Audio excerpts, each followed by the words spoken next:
लोकसभा चुनाव के नतीजों के बाद से ही उत्तर प्रदेश में खासतौर पर बीजेपी पर सबकी नजरें हैं। लगातार ऐसी खबरें आ रही हैं कि यूपी बीजेपी में सब कुछ ठीक नहीं चल रहा है। कई ऐसी बातें निकल कर आई। अभी कार्य समिति की बैठक हुई, उसमें केशव प्रसाद मौर्य ने कहा कि संगठन सरकार से बड़ा है। और अब उन्हीं केशव प्रसाद मौर्य की एक चिट्ठी, एक पत्र जो कि उन्होंने अपनी सरकार से जवाब मांगते हुए लिखी, और जवाब ये मांगा कि संविदा और आउटसोर्सिंग से होने वाली भर्तियों में आरक्षण के नियमों का कितना पालन किया गया है। इस चिट्ठी के सामने आने के बाद से यूपी में एक बार फिर से खलबली मची हुई है। इसी तरह की बात कुछ दिनों पहले अनुप्रिया पटेल ने भी की थी, जो कि केंद्र में राज्य मंत्री हैं, और उसके बाद से ही विवाद चल रहा था। और अब केशव प्रसाद मौर्य का ये चिट्ठी लिखना, अपनी ही सरकार से ये जवाब मांगना और उस विभाग से मांगना, उस मंत्रालय से मांगना, नियुक्ति एवं कार्मिक विभाग से, जो कि मुख्यमंत्री योगी आदित्यनाथ के अंतर्गत आती है। तो सवाल तो उठेंगे ही, सवाल उठ भी रहे हैं। इस पर पूरी चर्चा करने के लिए हमारे साथ हमारे वरिष्ठ साथी कबूल जी हैं। कबूल जी, लगातार हम देख रहे हैं जब से नतीजे आए हैं तब से ही मनमुटाव की खबरें आ रही हैं, सब कुछ आपस में ठीक नहीं, यूपी बीजेपी में इस तरह खबरें आ रही हैं, और उसके बाद ये चिट्ठी आ जाना, कैसे देख रहे हैं इसको? निश्चित तौर पे देखिए, सबसे बड़ी बात है कि जिस दिन चुनाव नतीजे आए आने के बाद से, क्योंकि इस बार जो नतीजे आए हैं वही कहीं ना कहीं बीजेपी के लिए थोड़ा सा उत्तर प्रदेश में निराश करने वाले नतीजे रहे हैं। जिस उत्तर प्रदेश में बीजेपी 71 सीटें और 62 सीटें जीती, उस उत्तर प्रदेश में बीजेपी 33 सीटों पर सिमट गई। 80 क्लीन स्वीप का टारगेट था, 80 की 80 सीटें जीतना था। और निश्चित तौर पे इस तरह की प्रदर्शन आना उत्तर प्रदेश से बीजेपी को ये उम्मीद कतई नहीं थी कि इतना ख़राब प्रदर्शन उत्तर प्रदेश में होने जा रहा। इस नतीजे ने बीजेपी को अंदर तक हिला कर रख दिया, और बीजेपी में के अंदर जो सतह में 2014 से जो चीज़ें दबी हुई थीं, खासतौर से 2017 के बाद से जो पार्टी के अंदर दबी हुई थी, वो सतह पे खुल के सामने आ गई हैं। आप देख लीजिए, तमाम बीजेपी के नेता, विधायक, सहयोगी दल के नेता जो है सवाल उठा रहे थे। अब तो केशव प्रसाद मौर्य भी, और खासतौर से जो प्रदेश कार्य समिति की आपने बात किया, अगर हम देखें तो वहाँ दो बातें होती हैं। मुख्यमंत्री योगी आदित्यनाथ कहते हैं कि अति आत्मविश्वास में बीजेपी की वजह से बीजेपी को हार का सामना करना पड़ा है। तो दूसरी तरफ केशव प्रसाद मौर्य का कहना था कि संगठन जो है सरकार से बड़ा होता है, और संगठन का कहीं ना कहीं कार्यकर्ताओं का जो है उपेक्षित होना, यही बीजेपी के हार का कारण बना है। तो मुझे लगता है, एक लाइन और बोली थी बड़ी दिलचस्प उन्होंने, कि जो आपका दर्द है वही मेरा दर्द है, और मेरा घर जो है कार्यकर्ताओं के लिए साथ काली मार्गदास का दरवाजा खुला है। तो कहीं ना कहीं एक तरह से उनके, भले ही उन्होंने एक तरह से अगर देखा जाए तो उनका बयान जो है व्यवहारिक तौर पे तो बेहतर है, सही है, उस पर कोई सवाल नहीं। लेकिन जब सरकार को, खास तौर से आप ये बात कह रहे हैं, और ये बात केशव प्रसाद मौर्य कह रहे हैं, जिनके रिश्ते योगी आदित्यनाथ के साथ 2017 से कैसे रहे हैं वो बताने की जरूरत नहीं है, सब आदमी को जग जाहिर है। तो मुझे लगता है वहीं से दोनों के बीच में एक टसन की बातें, ये मनमुटाव की बातें सामने आने लगी, क्योंकि योगी केशव प्रसाद मौर्य इस चुनाव नतीजे आने के बाद से वो कैबिनेट की बैठक में शामिल नहीं हुए, एक चीज़। दूसरी चीज़ ये है कि अभी शनिवार को जब कुंभ की तैयारियों के लेकर समीक्षक बैठक हो रही थी, उसमें भी शामिल नहीं हुए। और जिस दिन योगी केशव प्रसाद मौर्य ने ये बयान दिया था कि संगठन जो है सरकार से बड़ा होता है, उसके दूसरे दिन ही चिट्ठी लिख रहे हैं, और तीसरे दिन जो है वो दिल्ली जो है आके जेपी नड्डा से मुलाकात कर रहे हैं। तो ये तमाम कड़ियां दिख रही हैं। मुलाकात का आप जिक्र कर रहे हैं, उसकी बड़ी चर्चा भी रही। हाँ, निश्चित। केशव मौर्य जब भी दिल्ली आते हैं, वो कयासों का बाजार गर्म हो जाता है कि क्या होने वाला है, क्या कुछ बदलाव होने वाला है, क्या कुछ बड़ा होने वाला है उत्तर प्रदेश में। हाँ, लेकिन सौरभ भाई आप देखिए, इस बार जिस तरह से वो फ्रंट फुट पे हैं, वो लखनऊ में रहते हैं, तमाम जो है विधायकों के साथ वो मुलाकात करते हैं, तमाम सहयोगी दलों के नेताओं के साथ मुलाकात कर रहे हैं, और जिस तरह से उन्होंने चिट्ठी लिखी, और उन्होंने चिट्ठी लिखना 15 तारीख को चिट्ठी लिखते हैं, लेकिन ये सारी रूप से कल सामने आती है लोगों के सामने। और जैसे ही वो चिट्ठी आती है, और चिट्ठी आने का समय, जो टाइमिंग है वो बहुत अहम है, और उसमें जिन बातों का जिक्र है, खासतौर से संविदा में जो आरक्षण का उठाया मुद्दा, इस चुनाव में बीजेपी के लिए सबसे बड़ा जो दर्द है, जख्म दिया है, वो दिया कि दलित और ओबीसी वोटों का छिटकना। ऐसे में केशव प्रसाद मौर्य का ये कहना कि आरक्षण को की क्या नियमों का जो संविदा में भर्ती हुई हैं उसमें पालन, क्योंकि एक बड़ी बात है कि आप देखिए कि जो संविदा में भर्तियां हैं, इसको लेकर एक बड़ा मामला बहुत समय से उठता चला आ रहा है। अपोजिशन भी कहता रहा है कि उत्तर प्रदेश में आरक्षण का पालन नहीं हो रहा है।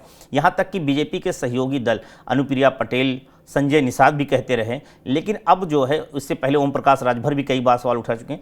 लेकिन अब इनके कहने से ज़्यादा महत्व जब होता है जब केशव प्रसाद मौर्य खुद जो इस सरकार में नंबर 2 की हैसियत रखते हैं, ओबीसी चेहरा हैं पार्टी के उत्तर प्रदेश में, और उनका अगर ये सवाल उठाना है, अगर ये सवाल वो कर रहे हैं, अपनी ही सरकार से पूछ रहे हैं, तो निश्चित तौर पे ये बातें सियासी तौर पे विपक्ष को एक हथियार देंगी। और दूसरी चीज़ है कि ये मुद्दा ऐसे समय उठा रहे हैं जब विधानसभा का सत्र शुरू होने जा रहा है।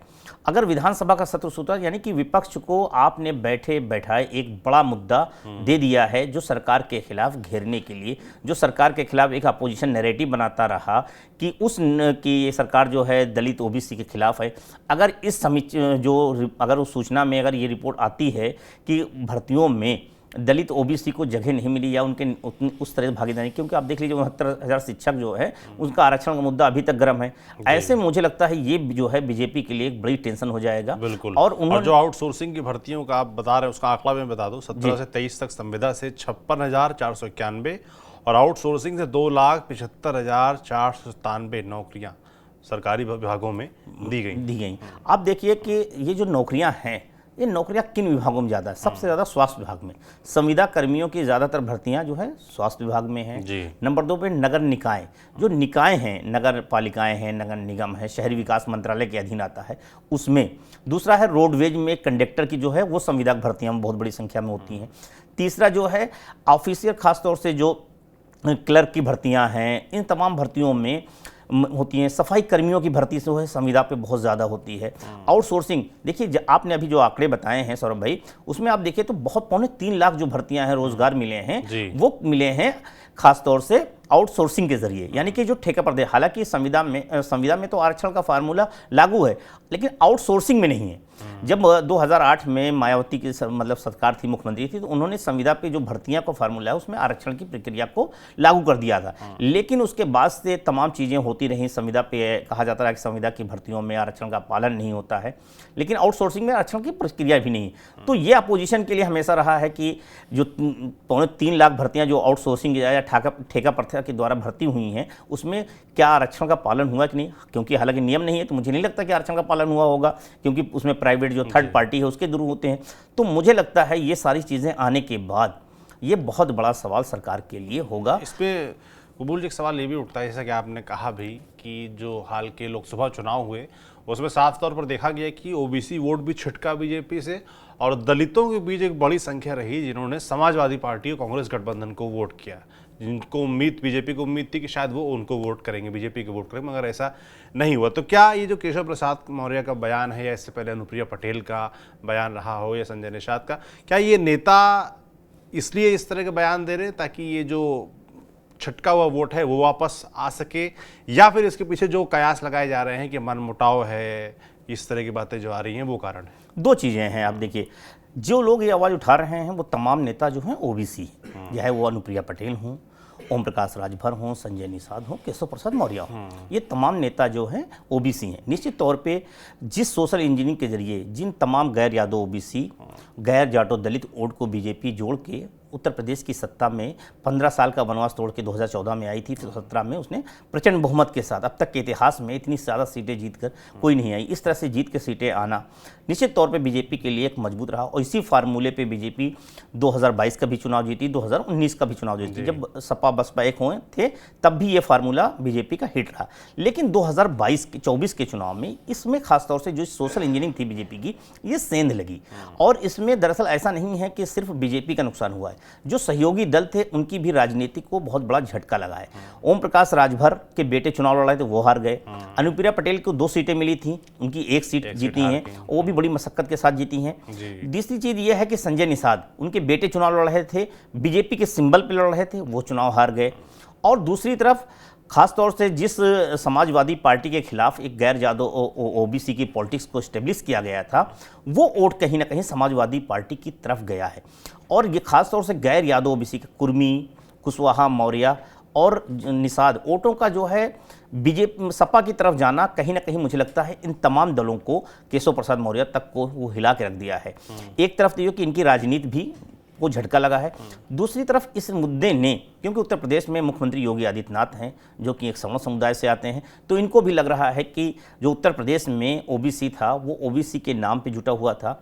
अब इनको लग रहा है कि इस मुद्दे के आधार पे उनको चुनौती दी जा सकती है, तो वो इधर मतलब एक तरह सवाल खड़ा करना। और ये मुद्दा एक ऐसा होता है ओबीसी आरक्षण का मुद्दा जहाँ बीजेपी से लेकर आरएसएस तक जो है उसमें हाथ डालने से बचते हैं, क्योंकि वो ऐसा आग है जो थोड़ी सी अपडेट में पूरा हाथ जला सकता है बीजेपी का। अभी इसमें सबसे बड़ा देखने वाला कबूल ये होगा कि सरकार इसका जवाब किस तरीके से देती, क्योंकि आपने कहा कि विपक्ष का भी यही नैरेटिव था, और अब क्योंकि सियासी मजबूरी भी है जो बीजेपी या बीजेपी से जुड़े ओबीसी लीडर्स हैं उनकी कि वो इस तरह के मुद्दे उठाएं, तो ऐसे में सरकार क्या स्टैंड रहने वाला है? योगी आदित्यनाथ सरकार किस तरह के जवाब देगी? देखिए, मुझे लगता है क्योंकि अब सरकार को जवाब देना है कि भर्तियां हुई हैं कि नहीं, किस तरह का पालन है, अब वो सरकार देखती है। लेकिन मुझे लगता है क्योंकि इससे पहले भी केशव प्रसाद मौर्य ने एक बार और पिछले साल भी अगस्त में इस तरह की डिमांड की थी, तो मुझे लगता है कि उस वक्त तो कोई जवाब नहीं दिया गया था, ये कह दिया गया था कि ऐसे कोई डाटा नहीं है। तो मुझे लगता है एक तो ये भी एक इसका कारण हो सकता है। दूसरी तरफ यह है कि ये अगर ये भी कहना, और क्योंकि सदन की कार्रवाई शुरू होने वाली है तो अपोजिशन को बैठे बैठाए एक बड़ा मुद्दा मिल जाएगा। जो अपोजिशन अभी चुनाव जीतने के बाद जिसके हौसले बुलंद हैं, जो बहुत ज़्यादा आक्रामक मूड में है, सरकार को हर चीज़ पे घेर रहा है और कटघरे में खड़ा कर रहा है। आपने देखा होगा कि अभी अखिलेश यादव ने ट्वीट किया था 100 लाओ, मानसून ऑफर है 100 लाओ और सीएम सरकार बनाओ। तो मुझे लगता है इस तरह की जब समाजवादी पार्टी का तेवर था तो वो सबसे बड़ी चीज़ है कि इस वक्त जो है सबसे बड़ा मुद्दा होगा। दूसरी तरफ ये है कि बीजेपी के अंदर जो अभी तक दबी थी, जो अंतर विरोध था वो दबा हुआ था, वो सतह पे आ गया है और तमाम बीजेपी के विधायक सवाल उठा रहे हैं, तमाम जो है सहयोगी दल उठा रहे हैं, वो कहीं ना कहीं बीजेपी के लिए टेंशन का सबब बना हुआ है। अब इस जो पूरा एक तरह से इस समय का जो स्थितियां हैं इससे बीजेपी कैसे निपटती है, ये निपटना बीजेपी के लिए सबसे ज़्यादा चुनौतीपूर्ण है। अगर बीजेपी इससे पार पाती है तो मुझे लगता है बीजेपी के लिए बहुत ही वो होगा, क्योंकि बीजेपी पे एक बड़ा आरोप लगता रहा है कि वो सवर्णों की पार्टी रही है। तो मुझे लगता है कि एक चीज़ ये है कि इस नैरेटिव को तोड़ना, और ख़ासतौर से जब अपोजिशन संविधान बचाने वाला नैरेटिव, दलितों को वोट जोड़ लिया ओबीसी, तो मुझे लगता है ये। और दूसरी तरफ जो है चुनौती देने वाली बात है, केशव प्रसाद मौर्य इस बार बहुत ज़्यादा फ्रंट फुट पे है। 2017 से ये बात कही जा रही थी उनके और मुख्यमंत्री योगी आदित्यनाथ के बीच कुछ 36 के आंकड़े चल रहे हैं, लेकिन वो इस तरह की दिखती नहीं थी। लेकिन पहली बार जो है वो सार्वजनिक दिख रही है और फ्रंट फुट पे केशव प्रसाद मौर्य खेल रहे हैं। ये मुझे लगता है कि ये फ्रंट फुट पे आना, तो क्या अब देखना है कि कौन दो अपने कदम पीछे खींचता, क्या केशव प्रसाद मौर्य अपने कदम पीछे खींचते हैं या फिर पिछली बार की तरह 2022 के चुनाव से पहले जिस तरह से आरएसएस ने हस्तक्षेप किया था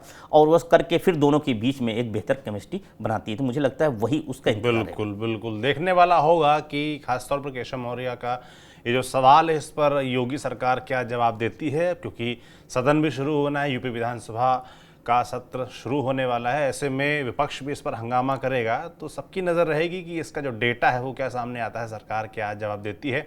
और जाहिर सी बात है जो नैरेटिव की बात है, चाहे संविधान वाली हो चाहे आरक्षण वाली हो, ऐसे तमाम मुद्दे जिन पर सरकार को चीज़ें अपने पक्ष में करने के लिए काम करने होंगे और वो कर भी रही है। मगर फिलहाल जब इस तरह के सवाल उठेंगे तो जाहिर सी बात है कि घिरेगी भी। तो इस घिरने और इस बचने के बीच क्या जवाब निकल के आता है ये देखने वाला हो। जो भी आप होगा आप तक हम पहुंचाएंगे। आप देखते रहिए TV9 डिजिटल। शुक्रिया।